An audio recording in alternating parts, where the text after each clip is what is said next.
your ticket could soon cost much more, and your journey could take far longer than expected. Because here's presenting the war surcharge. That's right.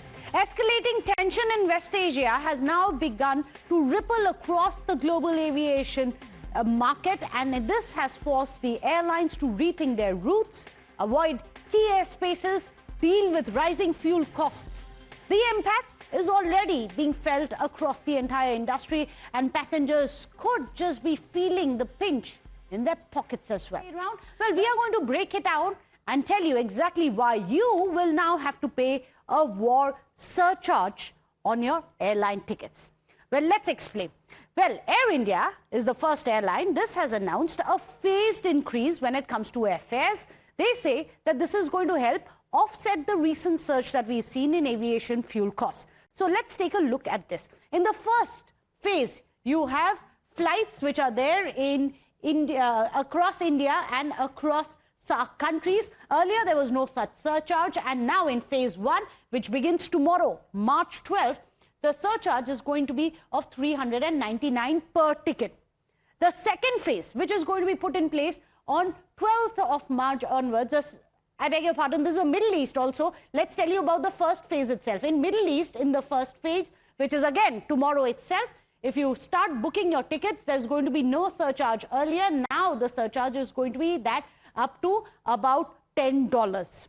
There is going to be another one, which is that of Southeast Asia. If you're booking a flight in Air India on the Southeast Asia route, earlier you had $4, and now you have a surcharge which is going to happen of $60. And then you have in Africa, earlier it would have been $60, and now it's going to be $90. Well, this is phase 1 that we are talking about. Now let's tell you about phase 2, which is going to start from the 18th of March.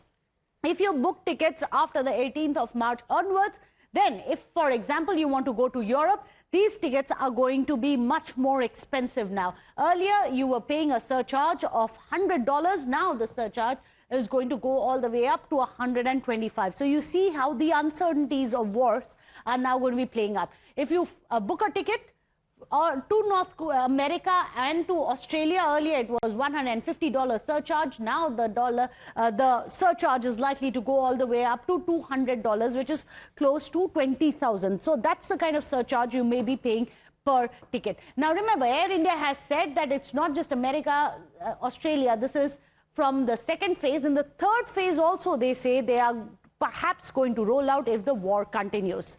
So we are still awaiting if there is a third phase and what that third phase is going to really mean for us. So far, they have announced 2 phases for sure. But why are these flight routes getting longer? And why are the passengers being made to bear the brunt of these extended journeys? It's important for us to understand, because the Middle Eastern airspace restrictions have now kicked in. This due to the war.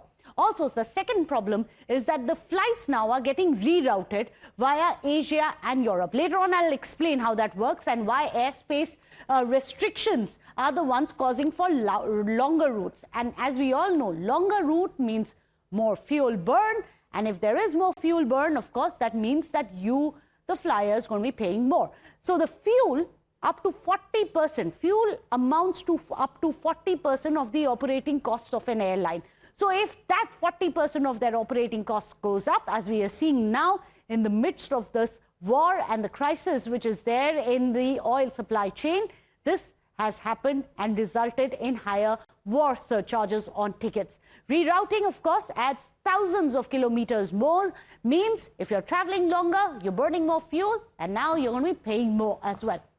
But let's show you a comparison of jet fuel prices before and after the conflict in West Asia, because then you will get to know what exactly it is that you're dealing in. Because before the war, how much was jet fuel prices? Remember, this is not crude oil, this is jet fuel prices that we are talking about. This cost up to $85 to $90 per barrel. And today, after the war, after the crisis that we have seen in West Asia, it costs up to $120 to $150 per barrel. They have been very volatile, but you can clearly see how they have suddenly spiked up. And this is the reason why you will now have to pay a fuel surcharge as well when it comes to airplane tickets. But let's also show you the difference when it comes to Brent crude price. Now remember, we are talking about the crude oil price here before and after the war began. A similar comparison when it comes to crude oil.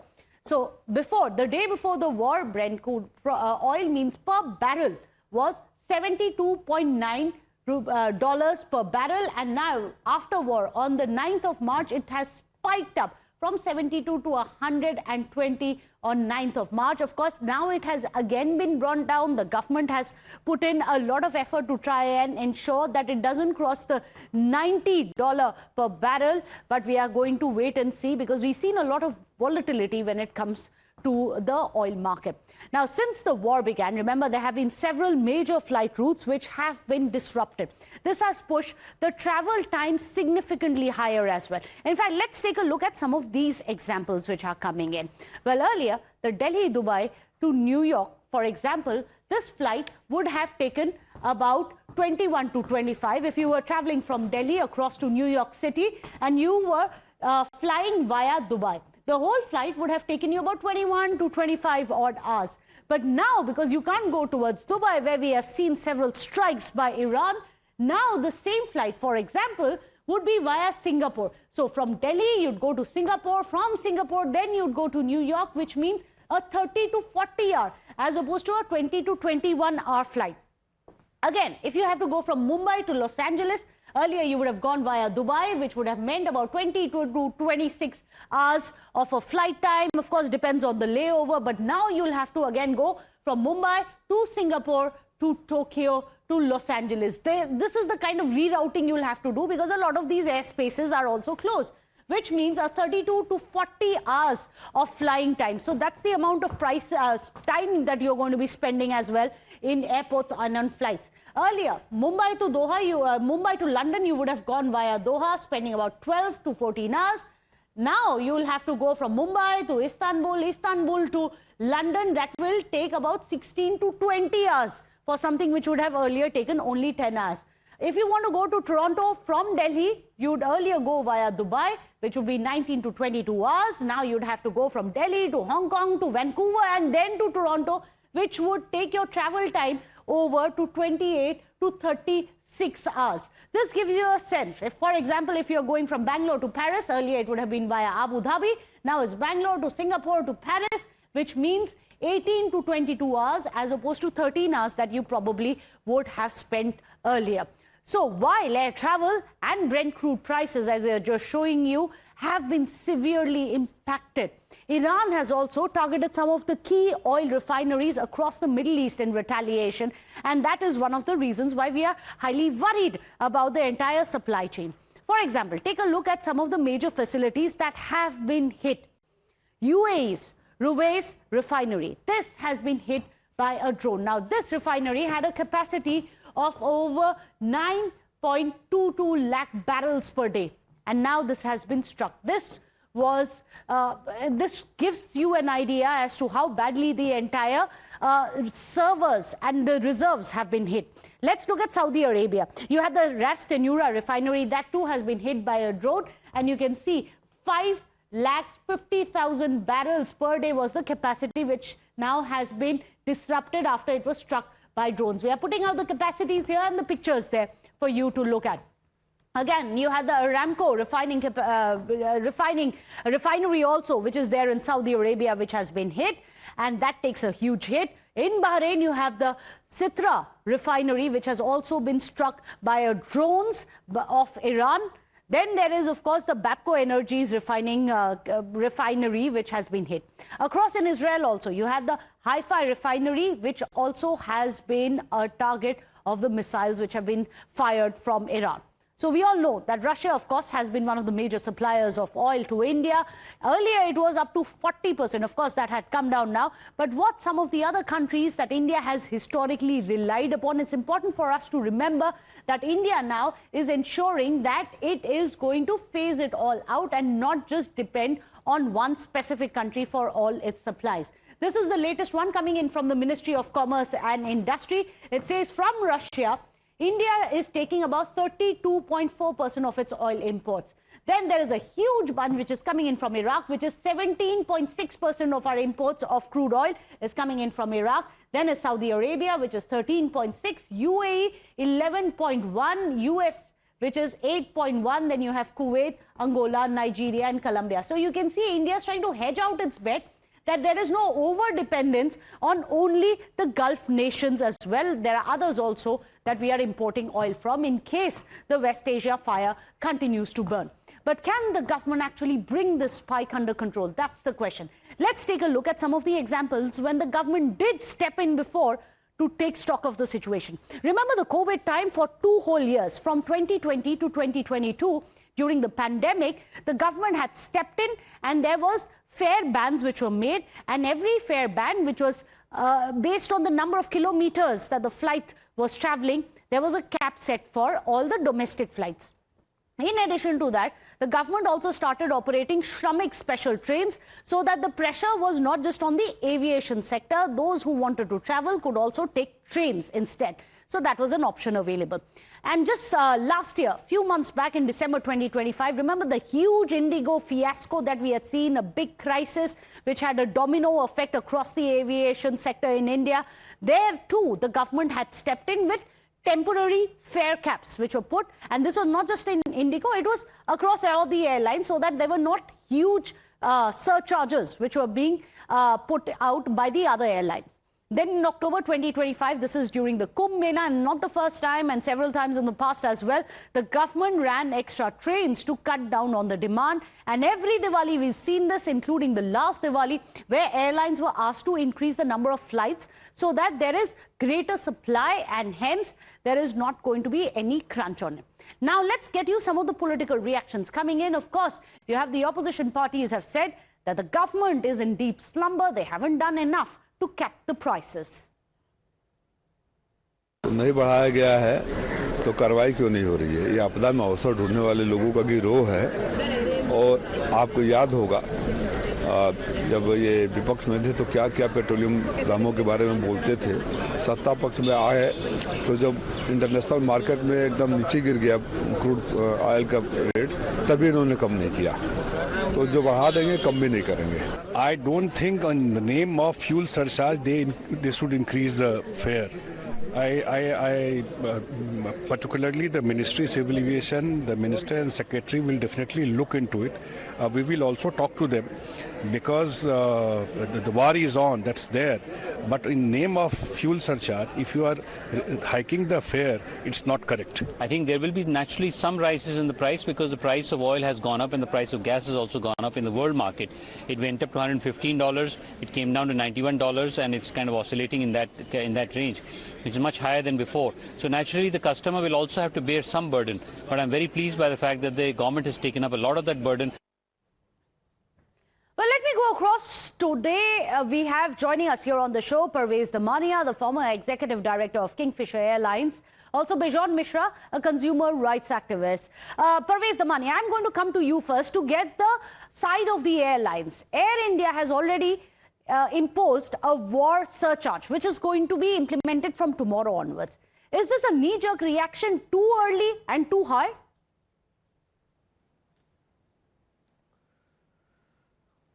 First and foremost, you have to understand that the ATF prices have gone up substantially, which is going to affect the economics because 40% of the cost is ATF. Plus, you've got to remember that the routing has changed completely, like you mentioned in great depth, as to what time was being taken for Bombay-London via, say, Doha, and now what flying Bombay-London is going to take via Istanbul. So definitely, it's going to be a very, very huge burden on the airline. And the airlines have put up the surcharge, but I think the airline should also be considerate and see that the surcharge is not so high that it affects the flying public very badly. I think the government is also going to monitor the situation, look into it, and see that the traveling public is not burdened. I'm sure the government will study what level of surcharge is put, but to assume that the airlines will keep surviving and keep managing without putting an additional surcharge because of this additional cost is a pipe dream. The airlines have to come up with something to manage their costs. First of all, the loads are going to fall. Right. Lesser people are going to fly. Their planes are going to be grounded. So there's going to be a lot of burden on the aviation industry. So I don't blame the airline completely for putting some surcharge on the passenger, but it should be reasonable so the passenger can afford the surcharge. But Bishan Mishra, as we just heard some of the voices coming in, many people think this is Apada Mein Afsar. They are trying to profit at a time of war. Will the government or should the government step in? Yeah, I always believe, Meghna, that as we talk about market forces and encouraging creativity and innovation and entities to do business without much of a government interference, but there should be a regulatory oversight. As a consumer, we always believe that because government is duty bound, not only through law, but as a responsible governance, they have to ensure that nobody profiteers, as you very rightly said. We as consumers always encourage profit. Profit is a very sweet word, but profiteering is a very bad word. Right. And when we see people profiteering at the time of crisis, we feel very hurt and we feel disappointed. And that is where we want a neutral body, a body which is credible, a body we trust, and that is the regulatory body. That is DGCA.